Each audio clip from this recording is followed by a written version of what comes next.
वृंदावनम सखी भुवो वितनोति कीर्तिम। गोपियां गीत गाती हैं। एक बार भगवान ने चीरहरण की लीला की, एक बार यज्ञ पत्नियों पर कृपा की। भगवान अपि तत्रैव बलदेवेन संयुत अपश्यन्निव गोपान् इंद्रयाग कृतोद्यमान्।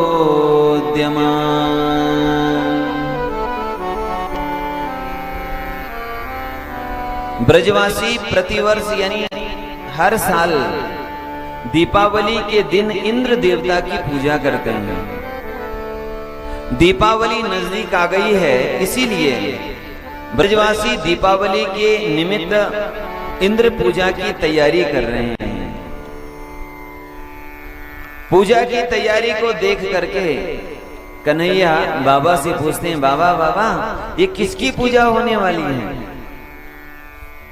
तो बाबा कहते हैं, लाला पर्जन्यो भगवान इंद्रो मेघास्तस्यात्ममूर्तय।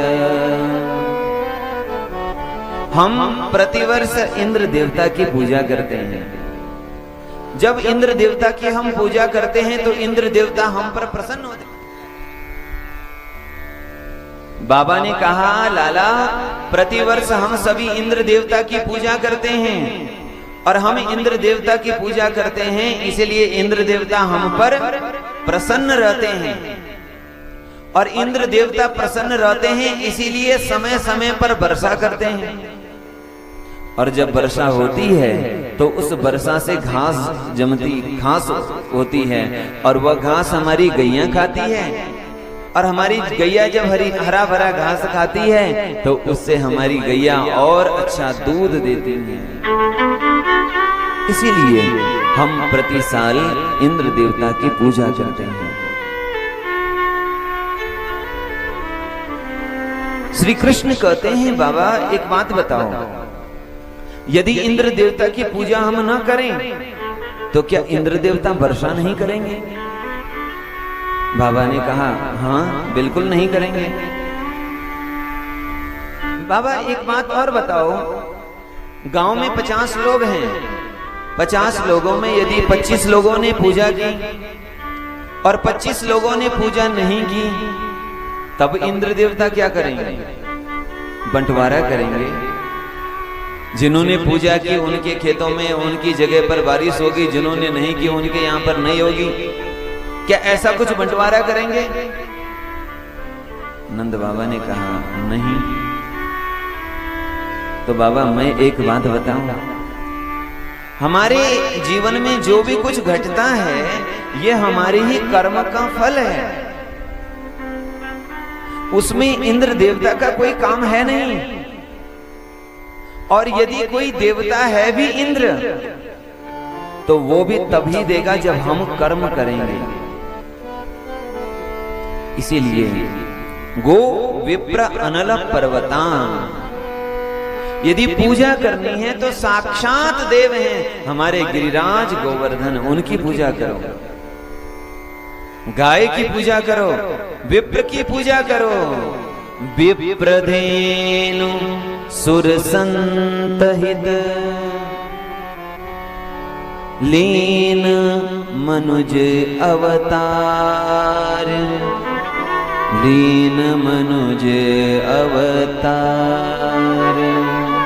अरे भगवान भी अवतार किसके लिए लेते हैं? विप्र के लिए, धेनु के लिए, सुर देवताओं के लिए, संत के लिए।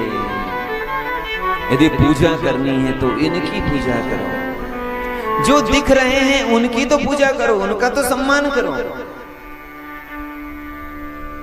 ब्रजवासी मान गए और गिरिराज जी का पूजन हुआ। 56 प्रकार के भोग लगाए गए और साक्षात गिरिराज गोवर्धन भगवान प्रकट हो गए। शैलोस्मिति ब्रवन भूरी, मैं ही गिरिराज गोवर्धन हूं, लाओ ब्रजवासियों भोग। ये कह करके भगवान ने एक रूप में भगवान ब्रजवासियों के साथ खड़े हैं और एक रूप में भगवान गिरिराज गोवर्धन पर्वत के ऊपर बैठे हैं और ब्रजवासियों से भोग मांग रहे हैं। और भोग लगाने के बाद ब्रजवासियों ने प्रसाद पाया और फिर 7 कोस गिरिराज जी की परिक्रमा लगाई गई। बोलो गिरिराज महाराज की। इधर गिरिराज जी की जयकारा लग रही हैं। इंद्र को पता चला, बोलो गिरिराज महाराज की जय हो।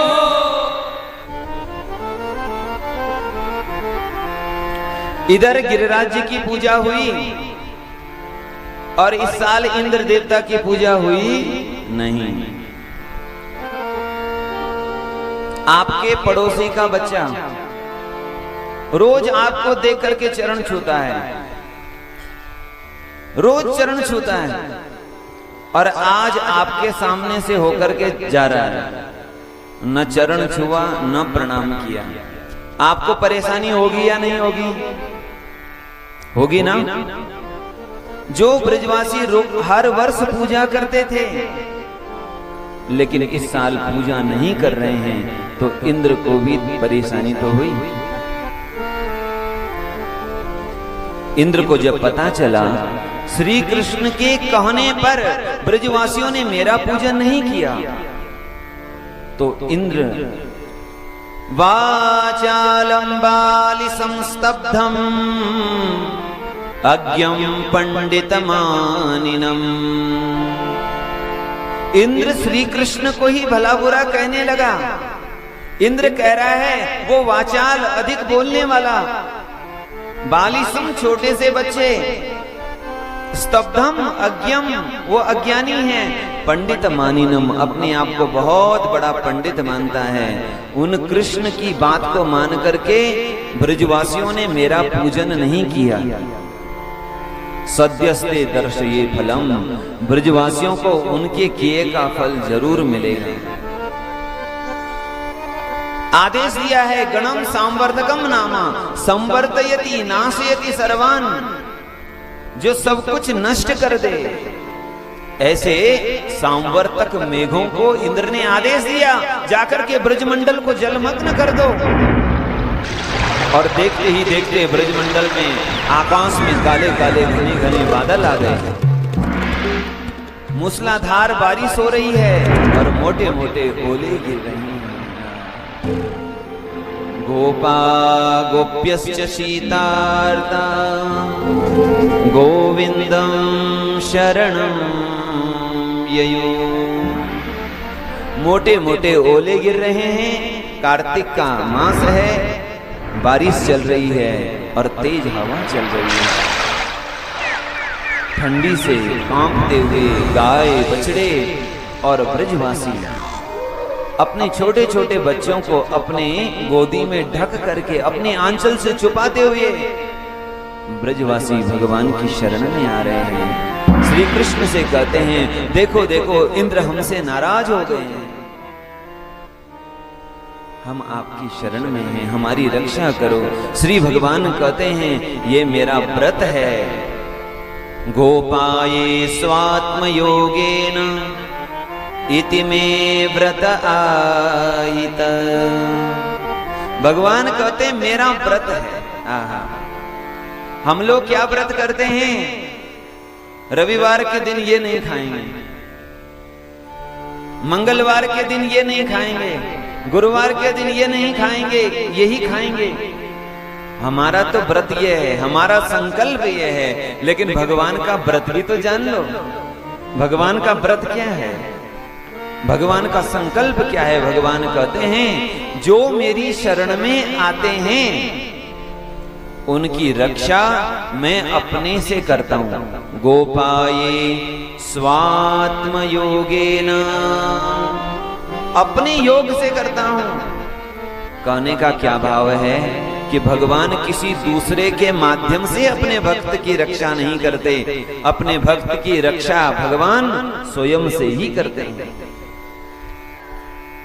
और भगवान सभी ब्रजवासियों को लेकर के गिरिराज जी की तलहटी पर गए।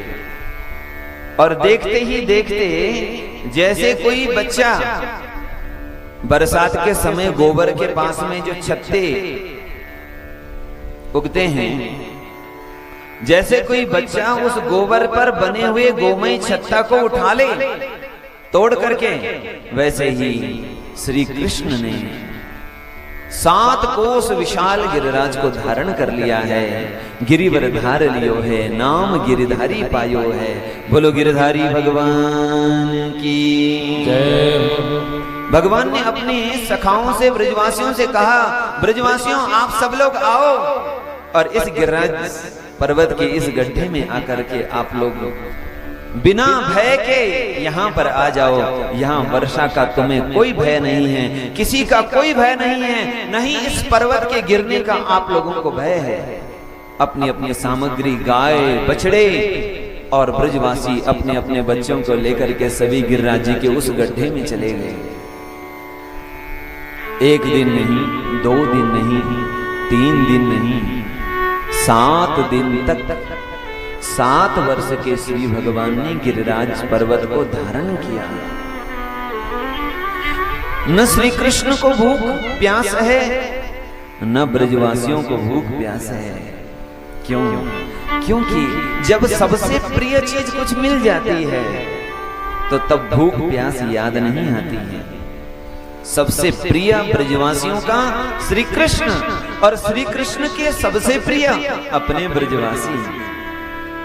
श्री कृष्ण ब्रजवासियों से बहुत प्रेम करते हैं और ये ब्रजवासी श्री कृष्ण से बहुत प्रेम करते हैं। ऐसा संयोग बना है, ऐसा समागम बना है। न किसी को भूख सता रही है, न किसी को प्यास। 7 दिन हो गए। मेघ वर्षा करते करते जब थक गए, इंद्र समझ गए ये साक्षात ईश्वर है। बादल छंट गए, धूप आ गई और फिर भगवान ने अपने ब्रजवासियों से कहा, अब आप लोग इस गिरिराज के इस गड्ढे से बाहर चले जाओ, धूप निकल आई है। ब्रजवासी सभी बाहर आए और भगवान ने गिरिराज जी को जैसा था वैसे ही स्थापित कर दिया। ब्रजवासी श्री कृष्ण की ओर देख रहे हैं। तम प्रेम वेगान निभृता ब्रजोकस। ये प्रेम का भी ऐसा एक वेग है, जैसे नदी का वेग है ना, बहाव है, ऐसे प्रेम का भी एक बहाव है, वेग है। ऐसा एक प्रेम का वेग है जिसको रोका नहीं जा सकता। ब्रज के ग्वाल बाल सखा श्री कृष्ण की ओर दौड़ पड़ रहे हैं, श्री कृष्ण को गले से लगा रहे हैं। श्री कृष्ण आज तुमने हमारी रक्षा की है। ब्रज की गोपियां दूध निकाल रही है, दूध लेकर के, अक्षत लेकर के, चंदन लेकर के श्री कृष्ण का पूजन कर रही हैं। और बड़े भैया दाऊजी और नंद बाबा, रोहिणी श्री कृष्ण को आशीर्वाद दे रही हैं, अपने हृदय से लगा रही हैं।